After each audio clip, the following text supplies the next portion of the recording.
Hello hi ಸ್ನೇಹಿತರೆ, ಎಲ್ಲರಿಗೂ ಕಲ್ಯಾಣಿ education KSP ಮತ್ತು KPSಗೆ ಸ್ವಾಗತ. ನಾನು ನಿಮ್ಮ ಚಂದ್ರು ಮೇಧ. 6 to 12 ನಾವು ಜೋಗ್ರಫಿ ಕಂಪ್ಲೀಟಾಗಿ ಮಾಡಿಕೊಡ್ತೀವಿ ಅಂತ ಹೇಳಿದ್ವಿ. ಕರ್ನಾಟಕ ಸ್ಟೇಟ್ ಬುಕ್ಸ್ ಆಗಿರ್ಬೋದು ಮತ್ತು NCERTನ ರೆಫರ್ ಮಾಡಿಬಿಟ್ಟು ಅದರಂತೆ ನಾವು 6ನೇ ತರಗತಿಯ ಸಂಪೂರ್ಣ ವಿಡಿಯೋನ ಮಾಡಿದ್ದೀವಿ. ಈಗ ನಾವು 7ನೇ ತರಗತಿಯಲ್ಲಿದ್ದೀವಿ.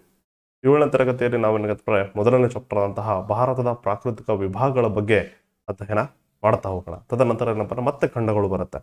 ಓಕೆ, ಹಾಗಾದರೆ ಇದು ಈ ಸೀರೀಸ್ನ 6 to 12 ಟೆಕ್ಸ್ಟ್ ಬುಕ್ಸ್ನ ಸೀರೀಸ್ನ 18ನೇ ವಿಡಿಯೋ ಈ ವಿಡಿಯೋ ಆಗಿರುತ್ತೆ. ಕೆಲವು ಕಾರಣಾಂತರಗಳಿಂದಾಗಿ ನಾವು ರೆಗ್ಯುಲರ್ ಆಗಿ ವಿಡಿಯೋ ಮಾಡೋಕ್ಕಾಗ್ತಿಲ್ಲ. ಅದರಲ್ಲಿ ಮುಖ್ಯವಾದದ್ದು ಏನಾಗುತ್ತಪ್ಪ ಅಂತಂದರೆ, ನಾವು ನಮ್ಮ ಒಂದು ಶಾಲೆ ರಾಯಚೂರು ಜಿಲ್ಲೆಯ ದೇದುರ್ಗ ತಾಲೂಕಿನ ಗಬ್ಬೂರು ಅನ್ನೋದು ನಮ್ಮ ಒಂದು ಸರ್ಕಾರಿ ಶಾಲೆ. ಆ ಒಂದು ಶಾಲೆಯ ರಿನೋವೇಷನ್ ನಡೀತಾ ಇದೆ.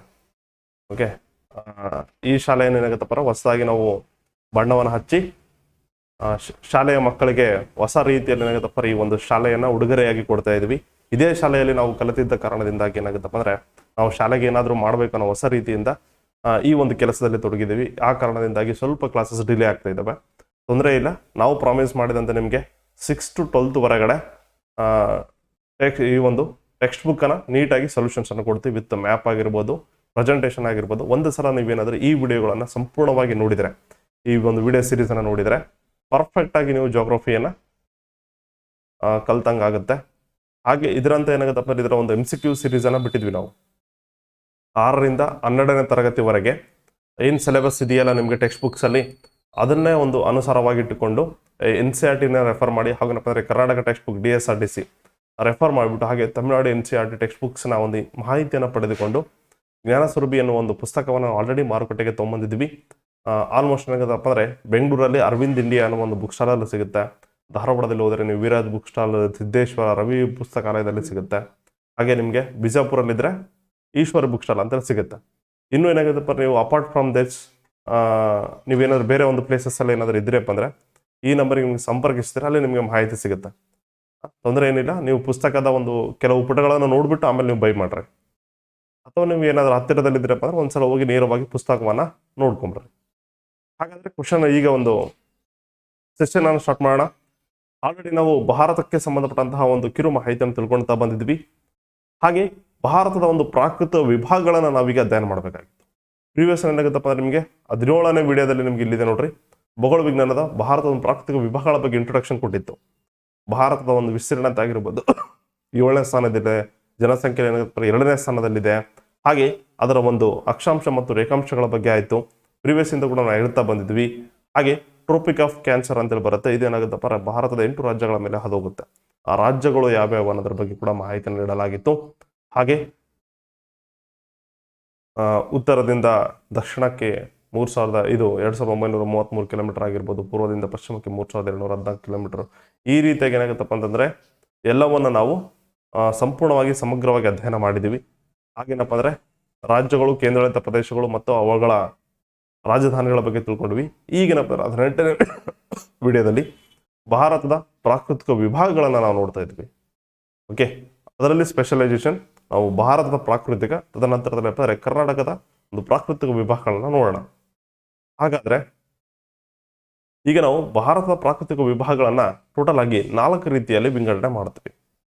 ಒಂದು ನಾರ್ದರ್ನ್ ಮೌಂಟೇನ್ಸ್ ಅಂತ ಕರಿತೀವಿ, ಉತ್ತರದ ಪರ್ವತಗಳಂತ ಕರಿತೀವಿ. ಇನ್ನೊಂದು ಉತ್ತರದ ಮೈದಾನಗಳು, ಏನು ಮೆಕ್ಕಲ ಮಣ್ಣಿನಿಂದ ರಚನೆಯಾದಂತಹ ಉತ್ತರ ಭಾಗದ ಒಂದು ಪ್ರದೇಶ ಏನಿದೆಯಲ್ಲ ಅದನ್ನು ನಾವು ಉತ್ತರದ ಮೈದಾನಗಳು ಅಂತೇಳಿ ಕರಿತೀವಿ. ಹಾಗೆ ಪರ್ಯಾಯ ಪ್ರಸ್ಥಭೂಮಿ, ಫಾರ್ ಎಕ್ಸಾಂಪಲ್ ಏನಾಗುತ್ತಪ್ಪ, ಇದು ಪರ್ಯಾಯ ಪ್ರಸ್ಥಭೂಮಿ ಅಂತ ಕರಿತೀವಿ. ಅಂದರೆ 3 ಕಡೆಯಿಂದ ನೀರಿನಿಂದ ಆವೃತವಾಗಿರುತ್ತೆ. ಇಲ್ಲಿ ಬೇ ಆಫ್ ಬೆಂಗಾಲ್ ಆಗಿರ್ಬೋದು, ಇಲ್ಲಿ ಅರಬ್ಬಿ ಸಮುದ್ರ, ಹಾಗೇನಪ್ಪ ಅಂತಂದರೆ ದಕ್ಷಿಣದಲ್ಲಿ ಇಂಡಿಯನ್ ಓಷನ್, ಹಿಂದೂ ಮಹಾಸಾಗರದಿಂದ ಆವೃತವಾದಂತಹ ಒಂದು ಭೂಪ್ರದೇಶವಾಗಿರುವಂತಹ ಈ ಒಂದು ಪರ್ಯಾಯ ಪ್ರಸ್ಥಭೂಮಿ ಬಗ್ಗೆ ನೋಡುತ್ತೀವಿ. ಹಾಗೆ ಗುಜರಾತ್ನಿಂದ ಪಶ್ಚಿಮ ಬಂಗಾಳದವರೆಗಿರುವಂತಹ ಕರಾವಳಿ ಮೈದಾನಗಳ ಬಗ್ಗೆ ಕೂಡ ಅಧ್ಯಯನ ಮಾಡ್ತೀವಿ. 6100 ಕಿಲೋಮೀಟರ್ ಉದ್ದವಾಗಿರುವಂತಹ ಒಂದು ಕರಾವಳಿ ಮೈದಾನಗಳ ಬಗ್ಗೆ ಕೂಡ ಸಮಗ್ರವಾಗಿ ಅಧ್ಯಯನ ಮಾಡ್ತೀವಿ. ಹಾಗಾದರೆ ಮೊದಲನೇದಾಗಿ ಯಾವ್ದು ನೋಡಬೇಕಾಗುತ್ತೆ, ನಾವಿಲ್ಲಿ ಹಿಮಾಲಯ ಪರ್ವತಗಳು ಅಥವಾ ಉತ್ತರ ಪರ್ವತಗಳನ್ನು ನಾವು ನೋಡಬೇಕಾಗುತ್ತೆ. ಓಕೆ, ಹಿಮಾಲಯ ಪರ್ವತ ಶ್ರೇಣಿ ನೋಡ್ಬೋದು. ನಾವಿಲ್ಲಿ 2500 ಕಿಲೋಮೀಟರ್ ಏನಪ್ಪ ಅಂದರೆ ಸವಿಸ್ತಾರವಾಗಿ ಪಾಮಿರ್ ಗ್ರಂಥಿಯಿಂದ ಇಲ್ಲಿ ಕಿಬಿತು ಅಥವಾ ಮಯನ್ಮಾರ್ವರೆಗೆ 2005 ಕಿಲೋಮೀಟರ್ ಉದ್ದವಾಗಿ ಹರಟಿರುವಂತಹ ಪರ್ವತ ಸರಣಿಗಳು ಈ ಒಂದು ಹಿಮಾಲಯ ಪರ್ವತ ಸರಣಿಗಳ ಬಗ್ಗೆ ನೋಡ್ತೀವಿ. ಹಾಗೆ ಇದರಲ್ಲಿ ಹಿಮಾಲಯ ಪರ್ವತ ಸರಣಿಯಲ್ಲಿ ಅದನ್ನು ಕೂಡ ಏನಂತಾರೆ 3 ಟೈಪ್ಸ್ ಅಲ್ಲಿ ವಿಂಗಡಣೆ ಮಾಡಲಾಗಿದೆ. ಒಂದು ಇಲ್ಲಿ ಗ್ರೇಟರ್ ಹಿಮಾಲಯ ಅಂತ ಕರಿತೀವಿ ಇಂಗ್ಲಿಷಲ್ಲಿ, ಅಥವಾ ಮಹಾ ಹಿಮಾಲಯ ಅಂತೇಳಿ ಕರಿತೀವಿ, ಅಥವಾ ಕನ್ನಡದಲ್ಲಿ ಹಿಮಾದ್ರಿ ಅಂತೇಳಿ ಕರಿತೀವಿ. ನೆಕ್ಸ್ಟ್ ಬಂದ್ಬಿಡೋದೆ ಲೆಸ್ಸರ್ ಹಿಮಾಲಯ, ಇನ್ನೊಂದು ಕೆಳ ಹಿಮಾಲಯ ಅಂತೇಳಿ ಕರಿತೀವಿ.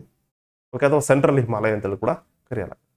ಮೂರನೇದು ಬರೋದೆ ಈ ಒಂದು ಔಟರ್ ಹಿಮಾಲಯಸ್ ಅಥವಾ ಈ ಒಂದು ಶಿವಾಲಿಕ್ ರೇಂಜಸ್ ಅಂತೇಳಿ ಕರಿತೀವಿ, ಅಥವಾ ಫೂಟ್ ಹಿಲ್ಸ್ ಅಂತೇಳಿ ಕೂಡ ಕರಿತೀವಿ, ಪಾದ ಬೆಟ್ಟಗಳು ಅಂತೇಳಿ ಕೂಡ ಕರಿತೀವಿ. ಒಟ್ಟಾರಾಗಿ ಹಿಮಾಲಯವನ್ನ 3 ರೀತಿಯಾಗಿ ವಿಂಗಡಣೆ ಮಾಡ್ತೀವಿ. ಅದ್ರ ಬಗ್ಗೆ ಕೂಡ ನಾವು ಅಧ್ಯಯನ ಮಾಡ್ತೀವಿ. ಇಲ್ಲಿ ಸಿಂಧು ಮತ್ತು ಗಂಗಾ ನದಿ ಹಾಗೂ ಏನಪ್ಪ ಅಂದ್ರೆ ಬ್ರಹ್ಮಪುತ್ರ ನದಿಯ ಮೆಕ್ಕಲು ಮಣ್ಣಿನಿಂದ ರಚನೆ ಆದಂತಹ ಉತ್ತರ ಮೈದಾನಗಳ ಬಗ್ಗೆ ಕೂಡ ಅಧ್ಯಯನ ಮಾಡುತ್ತೀವಿ. ಇಲ್ಲಿ ಬರುವುದೇ ಇದು ಪರ್ಯಾಯ ಪ್ರಸ್ಥಭೂಮಿ. ಓಕೆ, ಇದೆಲ್ಲವೂ ಏನಾಗುತ್ತೆ ಅಂದ್ರೆ ಯೆಲ್ಲೋ ಕಲರ್ ಕಂಡು ಬರುತ್ತಲ್ಲ, ಇದೆಲ್ಲವೂ ಏನಪ್ಪ ಅಂದ್ರೆ ಪರ್ಯಾಯ ಪ್ರಸ್ಥಭೂಮಿ. ಹಾಗೆ ಇಲ್ಲಿ ಲೈಟ್ ಗ್ರೀನ್ ಅಲ್ಲಿ ಏನಿದೆಯಲ್ಲ ಕೋಸ್ಟಲ್ ಪ್ಲೇನ್ಸ್, ಗುಜರಾತ್ನಿಂದ ಪಶ್ಚಿಮ ಬಂಗಾಳವರೆಗಿರುವಂತಹ ಒಂದು ಕರಾವಳಿ ಮೈದಾನಗಳ ಬಗ್ಗೆ ಅಧ್ಯಯನ ಮಾಡ್ತಾ ಹೋಗ್ತೀವಿ. ಇದು ನಮ್ಮ ಕರ್ನಾಟಕ ಟೆಕ್ಸ್ಟ್ ಬುಕ್ಸ್, ಇದು NCERT ಟೆಕ್ಸ್ಟ್ ಬುಕ್ಸ್ ನೋಡ್ರಿ. Same picture. ಓಕೆ, ಇದೆಲ್ಲ ಡೆಕ್ಕನ್ ಪ್ಲಾಟ್, ಎಲ್ಲೋ ಕಾಣೋದೆಲ್ಲ ಡೆಕ್ಕನ್ ಪ್ಲಾಟು. ಹಾಗೇನಪ್ಪ ಗ್ರೀನ್ ಎಲ್ಲ ಕಾಣೋದು ಯಾವುದು, ಇದು ಪ್ಲೇನ್ ರೀಸನ್ ಅಂತ ಕರಿತೀವಿ. ಇಷ್ಟು 4 ರೀತಿಯಾಗಿ ಏನಪ್ಪ ಅಂದ್ರೆ ವಿಂಗಡಣೆ ಮಾಡಲಾಗಿದೆ ಇಂಡಿಯನ್ ಫಿಸಿಕಲ್ ಅಥವಾ ಪ್ರಾಕೃತಿಕವನ್ನು. ಹಾಗಾದ್ರೆ ಮೊದಲನಾಗಿ ಉತ್ತರ ಪರ್ವತಗಳನ್ನು ನೋಡ್ಬಿಡೋಣ. ಇದು ಬಹಳಷ್ಟು ಮಟ್ಟಿಗೆ ಹಿಮಾಲಯ ಪರ್ವತ ಸರಣಿಗಳನ್ನು ಒಳಗೊಂಡಿದೆ. ಆಲ್ರೆಡಿ ಹೇಳಿದ್ದೀನಿ, ಉತ್ತರ ಪರ್ವತಗಳು ಯಾವ್ದನ್ನು ಒಳಗೊಂಡಿದೆ, ಹಿಮಾಲಯ ಪರ್ವತ ಸರಣಿಗಳನ್ನು ಒಳಗೊಂಡಿದೆ. ಇಲ್ಲಿ ನೋಡಬಹುದು ನೀವು. ಓಕೆ, ಹಾಗೆ ನೆಕ್ಸ್ಟ್ ದೇಶದ ಉತ್ತರ, ಈಶಾನ್ಯ ಮತ್ತು ಪೂರ್ವ ಭಾಗಗಳಿಗೆ ಹಿಮಾಲಯಗಳು ನೈಸರ್ಗಿಕ ಗಡಿ ಅಂತಿವೆ. ನಾವಿಲ್ಲಿ ಜಸ್ಟ್ ಇಲ್ಲಿ ಇದನ್ನು ನೋಡ್ರಿ, ಮ್ಯಾಪನ್ನು ನೋಡ್ರಿ. ಮ್ಯಾಪನ್ನು ನೋಡಿದಾಗ ನಿಮ್ಗೆ ಇಲ್ಲಿ ಕ್ಲಾರಿಫಿಕೇಶನ್ ಸಿಗುತ್ತೆ. ಇಲ್ಲಿ ಉತ್ತರ ಭಾಗ ಇದೆ, ಹೌದಾ? ಹಾಗೇನಪ್ಪ ಅಂದ್ರೆ ಇಲ್ಲಿ ಪೂರ್ವ ಭಾಗ. ಈ 2 ಭಾಗಕ್ಕೆ ಏನಾಗುತ್ತಪ್ಪ ಅಂತಂದ್ರೆಗಿನ ನೈಸರ್ಗಿಕ ಗಡಿಯಾಗಿದೆ. ಇಲ್ಲಿ ಯಾವುದೇ ರೀತಿಯಾದಂಥ ಗಡಿ ಇಲ್ಲ. ನಾವು ಆಲ್ರೆಡಿ ಹೇಳಿದ್ವಿ ನಿಮಗೆ, ಈ ಚೈನಾದಿಂದ ಆಗಿರ್ಬೋದು ಅಥವಾ ಸೈಬೇರಿಯಾದಿಂದ ಬರುವಂತಹ ಗಾಳಿಯನ್ನು ತಡೆ ಹಿಡಿಯೋದು ಯಾವುದು, ಹಿಮಾಲಯ ಪರ್ವತ ಸರಣಿ ತಡೆ ಹಿಡಿಯುತ್ತೆ. ಹಾಗಾಗಿ ಇದೊಂದು ನೈಸರ್ಗಿಕ ಗಡಿಯಂತೆ ಉತ್ತರ ಭಾಗ ಏನಪ್ಪ ಅಂದ್ರೆ ಪೂರ್ವ ಭಾಗದಲ್ಲಿ ನಾವು ಕಾಣ್ತೀವಿ. ನೆಕ್ಸ್ಟ್, ಇವು ಪ್ರಪಂಚದಲ್ಲಿ ಅತ್ಯಂತ ಎತ್ತರವಾದ ಪರ್ವತಗಳಾಗಿದ್ದು ಹಿಮದಿಂದ ಆವೃತವಾಗಿವೆ.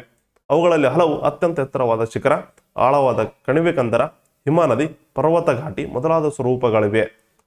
ಇಲ್ಲಿ ನೀವು ನೋಡ್ಬೋದು, ಇದು ಹಿಮಾಲಯ ಪರ್ವತ ಸರಣಿ ಆಗಿರುತ್ತೆ. ಇದರಲ್ಲಿ ನಿಮಗೆ ಇಡೀ ವಿಶ್ವದಲ್ಲಿ ಅತ್ಯಂತ ಎತ್ತರವಾದಂತಹ ಶಿಖರ ಕಂಡು ಬರುತ್ತೆ. ಅದುವೇ ಮೌಂಟ್ ಎವರೆಸ್ಟ್. ಬಟ್ ಇದು ನೇಪಾಳ ಮತ್ತು ಟಿಬೆಟ್ ಮಧ್ಯದಲ್ಲಿದೆ. ನೇಪಾಳ ಪ್ಲಸ್ ಟಿಬೆಟ್ ಮಧ್ಯದಲ್ಲಿದೆ. 8848.86 ಮೀಟರ್ ಎತ್ತರದಲ್ಲಿರುವಂತಹ ಮೌಂಟ್ ಎವರೆಸ್ಟ್ ಏನಿದೆಯಪ್ಪ ಅಂದ್ರೆ ಇದು ಪ್ರಪಂಚದಲ್ಲಿ ಅತ್ಯಂತ ಎತ್ತರವಾದಂತಹ ಶಿಖರ. ಇದೆಲ್ಲಿ ಕಂಡು ಬರುತ್ತೆ, ಹಿಮಾಲಯ ಪರ್ವತ ಸರಣಿಯಲ್ಲಿ ಕಂಡು ಬರುತ್ತೆ. ಅದನ್ನು ಬಿಟ್ಟರೆ ನೆಕ್ಸ್ಟ್ ಮೌಂಟ್ ಗಾಡ್ವಿನ್ ಆಸ್ಟಿನ್ ಅಂತೇಳಿ ಬರುತ್ತೆ. K2 ಅಂತಂದ್ರೆ ಇಲ್ಲಿ ಕಾರಾಕೋರಂ ಸರಣಿ ಇದೆ ನೋಡ್ರಿ. ಕಾರಾಕೋರಂ ಸರಣಿ ಇದೆ. ಇದು ಕಾರಾಕೋರಂ ಸರಣಿಯಲ್ಲಿ K2 ಬರುತ್ತೆ. ಮೌಂಟ್ ಗಾಡ್ವಿನ್ ಆಸ್ಟಿನ್ ಅಂತೇಳಿ 8611 ಮೀಟರ್ ಎತ್ತರದಲ್ಲಿರುವಂತಹ ಇದು ಭಾರತದಲ್ಲಿ ಅತ್ಯುನ್ನತವಾದಂತಹ ಶಿಖರ ಅಂತೇಳಿ ಕರೆಸಿಕೊಳ್ಳುತ್ತೆ. ಬಟ್ ಇದು ನೆನಪಿರ್ಲಿ, ಇದು POKದಲ್ಲಿದೆ, ಪಾಕ್ ಆಕ್ಯುಪೈಡ್ ಕಾಶ್ಮೀರ ಅಂತೇಳಿ ಕರಿತೀವಿ. ಓಕೆ, ಅಥವಾ LOC ಲೈನ್ ಆಫ್ ಕಂಟ್ರೋಲ್ ಅಂತೇಳಿ ಕರಿತೀವಿ. ಅದರ ಒಳಗಡೆ ಇದೆ, POKದಲ್ಲಿದೆ. ಪಾಕ್ ಆಕ್ಯುಪೈಡ್ ಕಾಶ್ಮೀರ ಅಥವಾ ವಿವಾದದಲ್ಲಿರುವಂತಹ ಒಂದು ಪ್ರದೇಶದಲ್ಲಿ ಇದು K2 ಕಂಡು ಬರುತ್ತೆ. ನೆಕ್ಸ್ಟ್ ಕಾರಾಕೋರಂ. ಹಾಗೆ ಇಲ್ಲಿ ಮೌಂಟ್ ಕೈಲಾಶ್ ನೋಡಬಹುದು. ಹಾಗೇನಾಗತ್ತಪ್ಪ ಅಂದ್ರೆ ಇಲ್ಲಿ ಧವಲಗಿರಿ, ಅನ್ನಪೂರ್ಣ, ಮಾನಸ್ಲು ಇವೆಲ್ಲವೂ ಎಲ್ಲಿ ಕಂಡು ಬರುತ್ತೆ, ನೇಪಾಳದಲ್ಲಿ ಕಂಡು ಬರುತ್ತೆ. ಹಾಗೆ ಕಾಂಚನಜುಂಗ ಶಿಖರ ಬರುತ್ತೆ. ಕಾಂಚನಜುಂಗ ಕೂಡ ಏನಾಗುತ್ತಪ್ಪ ಅಂದ್ರೆ ಇದು ಭಾರತ ಮತ್ತು ಅಂದ್ರೆ ಸಿಕ್ಕಿಂ ಮತ್ತು ನೇಪಾಳದ ಮಧ್ಯೆ ವಿವಾದದಲ್ಲಿದೆ. ಸ್ವಲ್ಪ ಪಾರ್ಟ್ ಏನಾಗುತ್ತಪ್ಪ ಅಂದ್ರೆ ಸಿಕ್ಕಿಂನಲ್ಲಿದೆ, ಇನ್ನೊಂದು ಸ್ವಲ್ಪ ಪಾರ್ಟ್ ಏನಾಗುತ್ತಪ್ಪ ಅಂದ್ರೆ ನೇಪಾಳದಲ್ಲಿದೆ. ಆದರೂ ಕೂಡ ಕಾಂಚನಜುಂಗ ಏನಾಗುತ್ತಪ್ಪ ಅಂದ್ರೆ ಇದು ಭಾರತದಲ್ಲಿ ಕಂಡು ಬರುವಂತಹ ಅತಿ ಉನ್ನತವಾದಂತಹ ಶಿಖರ. 8598 ಮೀಟರ್ ಬರುತ್ತೆ. ಓಕೆ, ಹಾಗೆ ನಂದದೇವಿ ಶಿಖರ ಆಗಿರ್ಬೋದು, ಇವೆಲ್ಲವೂ ಎಲ್ಲಿ ಕಂಡು ಬರುತ್ತೆ, ಈ ಒಂದು ಹಿಮಾಲಯ ಪರ್ವತ ಸರಣಿಯಲ್ಲಿಯೇ ಕಂಡು ಬರುತ್ತೆ. ನೆಕ್ಸ್ಟ್ ಅಲ್ಲಿ ಹೇಳಿದೆ ಮೌಂಟ್ ಎವರೆಸ್ಟ್ 8848 ಮೀಟರ್ ಅಂತ ಕೊಟ್ಟಿದ್ದಾರೆ. ಬಟ್ ಅಪ್ಡೇಟೆಡ್ ಇನ್ಫಾರ್ಮೇಶನ್ 8848.86 ಮೀಟರ್ ಇದೆ. ನೆಕ್ಸ್ಟ್ ಮೌಂಟ್ ಗಾಡ್ವಿನ್ ಆಸ್ಟಿನ್ ಇದೆ ಅಂದ್ರೆ ಇದು 8611 ಮೀಟರ್ ಇದೆ. ಕಾರಾಕೋರಂ ಶ್ರೇಣಿಯಲ್ಲಿ ಇದನ್ನ ಮೌಂಟ್ ಗಾಡ್ವಿನ್ ಆಸ್ಟಿನ್ ಅಂತಲೂ ಕೂಡ ಕರೀತೀವಿ. ಓಕೆ, ಇದು ಭಾರತದ ಅತ್ಯಂತ ಎತ್ತರವಾದಂತಹ ಶಿಖರ. ಇಲ್ಲಿ ನೆನಪಲ್ಲಿ ಇಟ್ಕೊಂಡ್ರಿ, ಭಾರತದ ಅತ್ಯಂತ ಎತ್ತರವಾದಂತಹ ಶಿಖರ. ಓಕೆ, 4 ಆಪ್ಷನ್ ಕೊಟ್ಟಿದ್ದಾನೆ ಅಂತ ತಿಳ್ಕೊರಿ. ಇವಾಗ K2, ಕಾಂಚನಜುಂಗ, ನಂದದೇವಿ ಶಿಖರ, ಮತ್ತೇನಾಗುತ್ತಪ್ಪ ಅಂದ್ರೆ ಇಲ್ಲಿ ಏನು ಮಾನಸ್ರು ಅಂತ ಕೊಟ್ಟನಪ್ಪ ಅಂದ್ರೆ ಸರಿಯಾದ ಉತ್ತರ ಯಾವುದು? ಭಾರತದ ಅತ್ಯಂತ ಎತ್ತರವಾದಂಥ ಶಿಖರ ಅಂತೇಳಿ ಮೆನ್ಷನ್ ಮಾಡಿದ್ನಪ್ಪ ಅಂದ್ರೆ ಅದು ಮೌಂಟ್ ಗಾರ್ಡ್ವಿನಾಸ್ಟೆ ಅಂತೇಳಿ ಹಾಕ್ಬರ್ರಿ, ಯಾವುದೇ ರೀತಿಯ ತೊಂದರೆ ಇಲ್ಲ. ಬಟ್ ಇಲ್ಲಿ ವಿವಾದಾಸ್ಪದವಲ್ಲದ ಅಂತ ಕೇಳಿದ್ರೆ ನಂದದೇವಿ ಶಿಖರ ಬರುತ್ತೆ. ನಮ್ಮ ಪುಸ್ತಕವನ್ನು ಓದ್ತಾ ಇದ್ರೆ ಅಲ್ಲಿ ನಿಮಗೆ ಕ್ಲಾರಿಫಿಕೇಶನ್ ಸಿಗುತ್ತೆ ನಿಮಗೆ. ವಿವಾದಾಸ್ಪದವಲ್ಲದ ಒಂದು ಜಾಗದಲ್ಲಿ ಅತ್ಯುನ್ನತವಾದಂಥ ಶಿಖರ ಯಾವ್ದಪ್ಪ ಅದು ನಂದದೇವಿ ಶಿಖರ. ಓಕೆ, ಬಟ್ K2 ಏನಿದೆಪ್ಪ ಅಂದ್ರೆ ಭಾರತದ ಅತ್ಯಂತ ಎತ್ತರವಾದ ಶಿಖರ, ಬಟ್ ಏನಾಗತ್ತಪ್ಪ ಅಂದ್ರೆ ಇದು POKದಲ್ಲಿದೆ, ವಿವಾದಿತ ಪ್ರದೇಶದಲ್ಲಿದೆ. ನೆಕ್ಸ್ಟ್, ನಮ್ಮ ದೇಶದ ಆರ್ಥಿಕ ವ್ಯವಸ್ಥೆಯಲ್ಲಿ ಹಿಮಾಲಯ ಪರ್ವತಗಳ ಪಾತ್ರವು ಮಹತ್ವವುಳ್ಳದ್ದು. ಯಾವ ರೀತಿಯಪ್ಪ, ಯಾವ ರೀತಿಯ ಮಹತ್ವವುಳ್ಳದ್ದು ಆರ್ಥಿಕವಾಗಿ? ಅಲ್ಲಿ ಏನಾಗುತ್ತಪ್ಪ ಅಂದ್ರೆ ನಿಮ್ಗೆ ಇಲ್ಲಿ ಪೈನ್ ಫಾರೆಸ್ಟ್ ಕಂಡು ಬರುತ್ತೆ, ಹೌದಾ, ಅಥವಾ ಮೌಂಟೇನ್ ಫಾರೆಸ್ಟ್ ಅಂತೇಳಿ ಕರಿತೀವಿ. ಅಲ್ಲಿ ನಿಮ್ಗೆ ವಿಲ್ಲೋ ಮರಗಳು ಅಂತೇಳಿ ಬರ್ತವೆ. ಈಗ ಫಾರ್ ಎಕ್ಸಾಂಪಲ್ ಅಂದ್ರೆ ಕ್ರಿಕೆಟ್ ಬ್ಯಾಟಿಗೆ ಏನು ಬಳಸ್ತಾರಲ್ಲ ಮರ, ಅದು ಯಾವ್ದಪ್ಪ ಅಂತಂದ್ರೆ ಅದು ವಿಲ್ಲೋ ಮರ ಆಗಿರುತ್ತೆ. ನೆಕ್ಸ್ಟ್ ಏನಾಗುತ್ತಪ್ಪ ಅಂದ್ರೆ ವಿಲ್ಲೋ ಮರ ಆಯ್ತಾ. ಅದೇ ರೀತಿ ಏನಪ್ಪ ಅಂದ್ರೆ ನೀವು ನಾರ್ಮಲ್ ಆಗಿ ಈ ಒಂದು ರೈಲ್ವೆ ಕೋಚಿಂಗ್ ನೋಡುತ್ತೀರಾ, ಅಲ್ಲಿ ಬಳಸುವಂತಹ ಒಂದು ಮರ ಕೂಡ ಏನಾಗುತ್ತಪ್ಪ ಅಂದ್ರೆ ಈ ಒಂದು ಹಿಮಾಲಯ ಪರ್ವತ ಸರಣಿಗಳಲ್ಲೇ ಬೆಳೆಯುತ್ತೆ. ಆ ರೀತಿ ಏನಪ್ಪ ಅಂದ್ರೆ ಆರ್ಥಿಕ ವ್ಯವಸ್ಥೆ ಆಗಿರ್ಬೋದು. ಹಾಗೆ ಇಲ್ಲಿ ನೈಸರ್ಗಿಕವಾಗಿರಬಹುದು ಅಥವಾ ಏನಾಗುತ್ತಪ್ಪ ನೈಸರ್ಗಿಕ ಸಂಪತ್ತನ್ನು ನೋಡೋದಾದ್ರೆ, ಹಾಗೆ ನೀವಿಲ್ಲಿ ಹಲವಾರು ಈ ಹಿಮಾಲಯ ಪರ್ವತ ಸರಣಿಗಿಂತ ಹಿಮಾಚಲ ಪ್ರದೇಶ ನೋಡ್ಬೋದು, ಇಲ್ಲಿ ಅತಿ ಹೆಚ್ಚು ಸೇಬನ್ನು ಬೆಳೆಯಲಾಗುತ್ತೆ. ಓಕೆ, ಹಾಗೇನಪ್ಪ ಅಂದ್ರೆ ಇಲ್ಲಿ ಶೀಪಿಂಗ್ ಅಂದರೆ ಕುರಿಗಳು ಬರುತ್ತೆ, ತಳಿಗಳು ಟಗರು ಮರಿ ಆಗಿರ್ಬೋದು, ಅವನ್ನು ಕೂಡ ಏನಾಗುತ್ತಪ್ಪ ಅಂದ್ರೆ ಈ ಒಂದು ಪ್ರದೇಶದಲ್ಲಿ ಶಾಲನ್ನು ತಯಾರು ಮಾಡ್ತಾರೆ. ಆ ರೀತಿ ಏನಪ್ಪ ಅಂದ್ರೆ ಆರ್ಥಿಕ ವ್ಯವಸ್ಥೆಯಲ್ಲಿ ಕೂಡ ಹಿಮಾಲಯ ಪರ್ವತಗಳ ಪಾತ್ರವು ಮಹತ್ವವುಳ್ಳದ್ದಾಗಿರುತ್ತೆ. ಹಾಗೆ ಅವು ಸ್ವಾಭಾವಿಕ ಗಡಿ ಅಂತ ವರ್ತಿಸುತ್ತವೆ, ಆಲ್ರೆಡಿ ಹೇಳಿದೆ ನಿಮಗೆ. ಈಗ ಫಾರ್ ಎಕ್ಸಾಂಪಲ್ ಏನಾಗುತ್ತಪ್ಪ ಅಂದ್ರೆ ಶತ್ರು ದೇಶದವ್ರಿಗೆ, ಚೀನಾ ಆಗಿರ್ಬೋದು, ಪಾಕಿಸ್ತಾನ ಆಯ್ತು, ಇಂಡಿಯಾಕ್ಕೆ ಎಂಟ್ರಿ ಆಗ್ಬೇಕಾದ್ರೆ ಇಲ್ಲಿ ಏನ್ ಮಾಡಬೇಕು, ಹಿಮಾಲಯ ಪರ್ವತಗಳನ್ನ ದಾಟ್ಕೊಂಡು ಬರಬೇಕು. ಅಲ್ಲೆಲ್ಲ ಏನಿರುತ್ತೆ ನಿಮ್ಗೆ -ಡಿಗ್ರಿಯಲ್ಲಿ ಇರುತ್ತೆ, -4 ಡಿಗ್ರಿ, ಈ ಒಂದು 30 ಡಿಗ್ರಿ ಸೆಲ್ಸಿಯಸ್ ತನ ಟೆಂಪರೇಚರ್ ಇರುತ್ತೆ. ಈ ಒಂದು ಚಳಿಗಾಲದಲ್ಲಿ ಏನಾಗುತ್ತಪ್ಪ ಅವರು ದಾಟ್ಕೊಂಡು ಬರೋಕ್ಕಾಗಲ್ಲ. ಹಾಗೇನಪ್ಪ ಅಂದ್ರೆ ಆನ್ ಎನ್ ಎವರೇಜ್ 6000 ಮೀಟರ್ ಏನಾಗುತ್ತಪ್ಪ ಅಂದ್ರೆ ಎತ್ತರದಲ್ಲಿ ಈ ಒಂದು ಮೌಂಟೇನ್ ರೇಂಜಸ್ ಹಬ್ಬಿವೆ. 6000 ಮೀಟರ್ ಅಂದ್ರೆ 6 ಕಿಲೋಮೀಟರ್. 6 ಕಿಲೋಮೀಟರ್ ಸ್ಟೇಟ್ ಅಲ್ಲ, 6 ಕಿಲೋಮೀಟರ್ ಏನಾಗುತ್ತಪ್ಪ ಅಂತಂದ್ರೆ ಎತ್ತರವನ್ನ ಏರಿ ಕೆಳಗಿಳಿಬೇಕು. 6 + 6 12 ಕಿಲೋಮೀಟರ್. ಓಕೆ, ಈ ರೀತಿ ಏನಪ್ಪ ಅಂದ್ರೆ ನೈಸರ್ಗಿಕ ಒಂದು ಗಡಿ ಅಂತೆ. ಅಷ್ಟು ಎತ್ತರ ಅಂತ ನಾವು ಈ ಗೋಡೆಯನ್ನು ಕಟ್ಟಕ್ಕಾಗಲ್ಲ. ಹಾಗಾಗಿ ನಮಗೆ ನೈಸರ್ಗಿಕವಾಗಿಯೇ ಏನಾಗುತ್ತಪ್ಪ ಅಂದ್ರೆ ಅದು ಗಡಿ ಅಂತ ವರ್ತಿಸುತ್ತವೆ. ನೆಕ್ಸ್ಟ್, ಮಧ್ಯ ಏಷ್ಯಾದಿಂದ ಬೀಸಿ ಬರುವ ಶೀತ ಗಾಳಿಗಳನ್ನು ತಡೆಯುತ್ತವೆ. ಆಲ್ರೆಡಿ ಹೇಳಿದ ಸೈಬೇರಿಯಾದಿಂದ ಬೀಸಿ ಬರುವಂತಹ ಒಂದು ಶೀತ ಗಾಳಿಗಳನ್ನು ತಡೆಯುತ್ತವೆ ಮತ್ತು ಮಾನ್ಸೂನ್ ಮಾರುತಗಳನ್ನು ನಿಯಂತ್ರಿಸಿ ಹೆಚ್ಚು ಮಳೆಯನ್ನು ಸುರಿಸುತ್ತವೆ. ಈಗಿನ ಮರೆ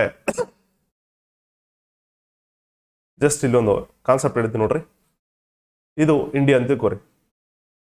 ಓಕೆ, ಇಲ್ಲಿ ಏನಾಗುತ್ತಪ್ಪ ಅಂತಂದ್ರಗಿನ ಈ ಒಂದು ನೈಋತ್ಯ ಮಾನ್ಸೂನ್ ಬೀಸ್ತಾ ಇರುತ್ತೆ. ಈ ತರ 2 ಬ್ರಾಂಚ್ ಅಲ್ಲಿ, ಒಂದು ಬೇ ಆಫ್ ಬೆಂಗಾಲ್ ಬ್ರಾಂಚ್ ಮತ್ತು ಅರೇಬಿಯನ್ ಬ್ರಾಂಚ್ಲಿಂದ 2 ಬ್ರಾಂಚ್ಲಿಂದ ಏನಾಗುತ್ತಪ್ಪ ಅಂದ್ರೆ ಈ ಒಂದು ನೈಋತ್ಯ ಮಾನ್ಸೂನ್ ಬೀಸ್ತಾ ಇರ್ತದೆ.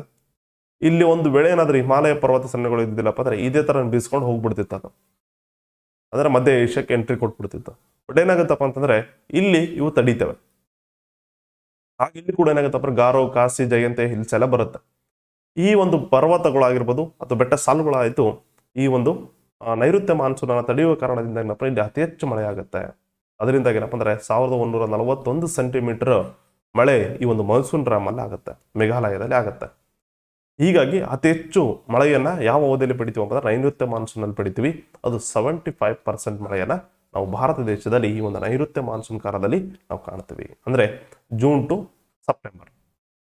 ಓಕೆ, ಈ ರೀತಿಯಾಗಿ ಏನಾಗುತ್ತಪ್ಪ ಅಂತಂದ್ರೆ ಈ ಒಂದು ಹಿಮಾಲಯ ಪರ್ವತ ಶ್ರೇಣಿಗಳು ಏನ್ ಮಾಡ್ತವೆ, ಮಾನ್ಸೂನ್ ಮಾರುತಗಳನ್ನು ನಿಯಂತ್ರಿಸಿ ಹೆಚ್ಚು ಮಳೆಯನ್ನ ಸುರಿಸುತ್ತವೆ. ಹಾಗೆ ಅನೇಕ ನದಿಗಳಿಗೆ ಉಗಮ ಸ್ಥಾನ ಹಾಗೂ ಹಲವು ಗಿರಿಧಾಮಗಳಿಗೆ ನೆಲೆಯಾಗಿದೆ. ಇಲ್ಲಿ ನಾವು ನೋಡಬಹುದು ಈ ಒಂದು ಜಸ್ಟ್ ಅ ಮಿನಿಟ್, ಇಲ್ಲಿ ನೋಡ್ರಿ, ಇಲ್ಲಿ ನೋಡ್ರಿ, ಇಲ್ಲಿ ಬ್ರಹ್ಮಪುತ್ರ ನದಿ ಹುಟ್ಟುತ್ತೆ ಚಿಮ್ಯಾಂಗ್ ನಂಗ್ ಅನ್ನೋದಲ್ಲಿ. ಹಾಗೇನಪ್ಪ ಅಂದ್ರೆ ಕೈಲಾಸ ಶಿಖರದಲ್ಲಿ ಸಿಂಧೂ ನದಿ ಹುಟ್ಟುತ್ತೆ, ಗಂಗಾ ನದಿ ಹುಟ್ಟುತ್ತೆ. ಗಂಗಾ ನದಿ ಅಂದ್ರೆ ಅಲಕನಂದ ಮತ್ತು ಭಗೀರಥಿ ನದಿಗಳು ಏನಾಗುತ್ತಪ್ಪ ಅಂದ್ರೆ ಸೇರಿ ಇಲ್ಲಿ ಏನಾಗುತ್ತಪ್ಪ ಅಂದ್ರೆ ಗಂಗಾ ನದಿಯಾಗಿ ಮುಂದಕ್ಕೆ ಹರಿಯುತ್ತವೆ, ಅದು ಕೂಡ ಅಲ್ಲೇ ಹುಟ್ಟುತ್ತೆ. ಹಾಗೆ ನೇಪಾಳದಲ್ಲಿ ಕೋಸಿ ನದಿ ಹುಟ್ಟುತ್ತೆ, ಬಿಹಾರದ ಕಣ್ಣೀರಿನ ನದಿ ಅಂತ ಕರಿತೀವಲ್ಲ, ಆ ಒಂದು ಕೋಸಿ ನದಿ ಕೂಡ ಏನಾಗುತ್ತಪ್ಪ ನೇಪಾಳದಲ್ಲಿ ಹುಟ್ಟಿ ನೇಪಾಳದಿಂದ ಏನಾಗುತ್ತಪ್ಪ ಭಾರತಕ್ಕೆ ಬರುತ್ತೆ. ಹಾಗೆ ಇಲ್ಲಿ ಸಿಕ್ಕಿಂನಲ್ಲಿ ಏನಾಗುತ್ತಪ್ಪ ಅಂದ್ರೆ ತೀಸ್ತಾ ನದಿ ಅಂತೇಳಿ ಬರುತ್ತೆ. ಓಕೆ, ಇವೆಲ್ಲ ನದಿಗಳು ಎಲ್ಲಿ ಹುಟ್ಟುತ್ತವೆ? ಹಾಗೆ ಇಲ್ಲಿ ಸಟ್ಲೇಜ್ ಆಗಿರ್ಬೋದು, ಜೀಲಂ ಆಗಿರ್ಬೋದು, ಚೀನಾ, ಬಿಯಾಸ್, ಹಾಗೇನಪ್ಪ ಅಂದ್ರೆ ರಾವಿ ನದಿಗಳು ಎಲ್ಲವೂ ಕೂಡ ಏನಪ್ಪ ಅಂದ್ರೆ ಈ ಒಂದು ಹಿಮಾಲಯ ಪರ್ವತ ಸರಣಿಯಲ್ಲಿ ಹುಟ್ಟುತ್ತವೆ. ಹಾಗೆ ಇವೆಲ್ಲವನ್ನ ಏನಂತ ಕರಿತೀವಪ್ಪ ಅಂತಂದ್ರೆ ನಾವು ಪೆರಿನಿಯಲ್ ರಿವರ್ಸ್ ಅಂತ ಕರಿತೀವಿ. ಅಂದ್ರೆ ವರ್ಷವಿಡೀ ಏನಾಗುತ್ತಪ್ಪ ಅಂದ್ರೆ ನೀರನ್ನ ಹರಿಸ್ತಾ ಇರ್ತದೆ. ಹಾಗಾಗಿ ಈ ಒಂದು ಭಾರತದ ಒಂದು ಉತ್ತರ ಭಾಗದಲ್ಲಿ ನೋಡಬಹುದು ನಾವು ಅತಿ ಹೆಚ್ಚು ಭತ್ತವನ್ನು ಬೆಳೆಯಲಾಗುತ್ತೆ. ಭತ್ತ ಆಗಿರ್ಬೋದು, ಕಬ್ಬು ಆಗಿರ್ಬೋದು. ಯಾಕಪ್ಪ ಅಂದ್ರೆ ಭತ್ತ ಮತ್ತು ಕಬ್ಬಿಗೆ ಏನ್ ಬೇಕು, ಅತಿ ಹೆಚ್ಚು ನೀರಿನ ಅಂಶ ಬೇಕಾಗತ್ತೆ. ಓಕೆ, ಇಷ್ಟೆಲ್ಲ ಇಂಪಾರ್ಟೆನ್ಸ್ ಯಾವುದರಿಂದ ಆಗುತ್ತೆ, ಉತ್ತರ ಭಾರತದ ಒಂದು ಪರ್ವತಗಳಿಂದ ಆಗುತ್ತೆ. ಒಂದು ವೇಳೆ ಏನಾದ್ರೂ ನೀವು GPS ಎಕ್ಸಾಮ್ ಬರೀತಾ ಇದ್ರೆ ಅಲ್ಲೇನಾದ್ರೂ ಉತ್ತರ ಭಾರತದ ಅಥವಾ ಉತ್ತರ ಪರ್ವತಗಳ ಮಹತ್ವವನ್ನು ತಿಳಿಸಿ ಅಂತ ಕೇಳಿದ್ರೆ ಇವೆಲ್ಲ ಪಾಯಿಂಟ್ಸ್ ಅನ್ನ ಬರಿಬೇಕು. ಜನರಲೈಸ್ಡ್ ಆಗಿ ಥಿಂಕ್ ಮಾಡ್ಬೇಕಷ್ಟೇ. ಏನೆಲ್ಲ ಬರಿಬೇಕಾಗುತ್ತೆ, ನಮ್ಮ ದೇಶದ ಆರ್ಥಿಕ ವ್ಯವಸ್ಥೆಯಲ್ಲಿ ಹಿಮಾಲಯ ಪರ್ವತಗಳ ಪಾತ್ರ ಮಹತ್ವವುಳ್ಳದು, ಅವು ಸ್ವಾಭಾವಿಕ ಗಡಿ ಅಂತ ವರ್ತಿಸುತ್ತವೆ. 1 ಪಾಯಿಂಟ್ ಆಯ್ತು, ಅದನ್ನು ಸ್ವಲ್ಪ ಎಲಾಬರೇಟ್ ಮಾಡ್ರಿ. ನೆಕ್ಸ್ಟ್ ಏನಪ್ಪ ಅಂದ್ರೆ ಮಧ್ಯ ಏಷ್ಯಾದಿಂದ ಬೀಸಿ ಬರುವ ಶೀತ ಕಣಗಳನ್ನು ತಡೆಯುತ್ತವೆ, 2nd ಪಾಯಿಂಟ್ ಆಗುತ್ತೆ. ಹಾಗೆ ಮಾನ್ಸೂನ್ ಮಾರುತಗಳನ್ನು ನಿಯಂತ್ರಿಸಿ ಹೆಚ್ಚು ಮಳೆಯನ್ನು ಸುರಿಸುತ್ತವೆ, 3 ಪಾಯಿಂಟ್ ಆಯ್ತು. ಹಾಗೆ ಅನೇಕ ನದಿಗಳಿಗೆ ಉಗಮ ಸ್ಥಾನ ಹಾಗೂ ನಮ್ಮ ಹಲವು ಗಿರಿಧಾಮಗಳಿಗೆ ನೆಲೆಯಾಗಿದೆ. ಇಷ್ಟನ್ನ ಬರೆದ್ರೆ ಏನಾಗುತ್ತಪ್ಪ ಅಂದ್ರೆ ನಿಮಗೆ GPS ಈ ಸಲ 3 ಮತ್ತು 4 ಮಾರ್ಕ್ಸ್ ಇಟ್ಟಿದ್ದ. ಹೌದಾ, ನಿಮಗೆ 3 ಮಾರ್ಕ್ಸ್ ಕೇಳಿದಪ್ಪ, ನಾನು 4 ಪಾಯಿಂಟ್ ಅನ್ನ ಬರೆದ್ಬಿಟ್ಟು ಸ್ವಲ್ಪ ಎಕ್ಸ್ಪ್ಲನೇಷನ್ ಅನ್ನ ಬರೆದ್ರೆ ಸಾಕು. ಇಷ್ಟು ಉತ್ತರ ಪರ್ವತಗಳ ಬಗ್ಗೆ ಒಂದು ಮಹತ್ವ ಆಯಿತು. ಹಾಗೆ ಉತ್ತರ ಪರ್ವತಗಳು ಪೂರ್ವಕ್ಕೆ ಹೆಂಗೆ ಹರಡಿದಿವೆ ಸರ್ ಅಂತ ಕೇಳ್ಬೋದು.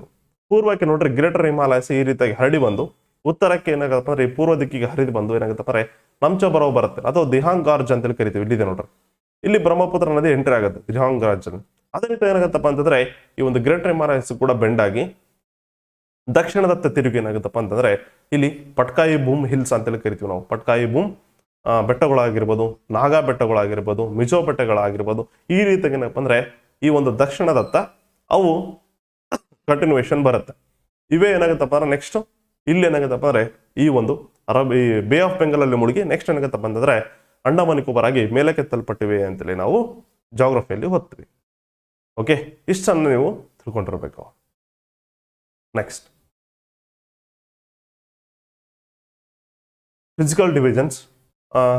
ಇಲ್ಲಿ ಒಂದು ಕ್ವಶನ್ ಕೇಳಿದ್ದ ಪ್ರಿವಿಯಸ್ ಅಲ್ಲಿ ಏನಾಗುತ್ತಪ್ಪ ಅಂದ್ರೆ ಹಿಮಾದ್ರಿ ಎಂದು ಯಾವ ಬೆಟ್ಟ ಸಾಲುಗಳನ್ನ ಕರಿತೀವಿ ಅಂತೇಳಿ ಕೇಳಿದ್ದ. ಅದು ಯಾವ ಸಾಲಪ್ಪ ಅಂದ್ರೆ ಗ್ರೇಟರ್ ಹಿಮಾಲಯ, ಅಂದ್ರೆ ಮಹಾ ಹಿಮಾಲಯವನ್ನ ನಾವೇನಂತ ಕರಿತೀವಿ, ಹಿಮಾದ್ರಿ ಅಂತೇಳಿ ಕರಿತೀವಿ. ಹಾಗೆ the world's highest peaks are located in this range. Next middle Himalaya ಅಂತೇಳಿ ಬರುತ್ತೆ. ಈ ಒಂದು ಹಿಮಾಚಲ ಅಥವಾ ಮಧ್ಯ ಹಿಮಾಲಯ ಅಥವಾ ಸೆಂಟ್ರಲ್ ಹಿಮಾಲಯ ಅಂತೇಳಿ ಕರಿತೀವಿ. ಅದಕ್ಕೆ ಇನ್ನೊಂದು ಹೆಸರೇನು, ಹಿಮಾಚಲ. ಗ್ರೇಟರ್ ಹಿಮಾಲಯ ಅಥವಾ ಮಹಾ ಹಿಮಾಲಯವನ್ನ ನಾವು ಹಿಮಾದ್ರಿ ಅಂತೇಳಿ ಕರೆದ್ರೆ ಮಧ್ಯ ಹಿಮಾಲಯವನ್ನ ನಾವು ಹಿಮಾಚಲ ಅಂತೇಳಿ ಕರಿತೀವಿ. ಇನ್ನು ಅತ್ಯಂತ ಫೂಟ್ ಹಿಲ್ಸ್ ಅನ್ನ ಅಥವಾ ಪಾದ ಬೆಟ್ಟಗಳನ್ನ ಏನಂತ ಕರಿತೀವಿ ನಾವು, ಶಿವಾಲಿಕ್ ಬೆಟ್ಟಗಳು ಅಂತೇಳಿ ಕರಿತೀವಿ. ಓಕೆ, ಇಷ್ಟನ್ನು ನೀವು ತಿಳ್ಕೊಂಡಿರ್ಬೇಕು. ಇದು NCERT ಅಲ್ಲಿ ಇರುವಂತಹ ಮಾಹಿತಿನೇ ಆಗಿರುತ್ತೆ.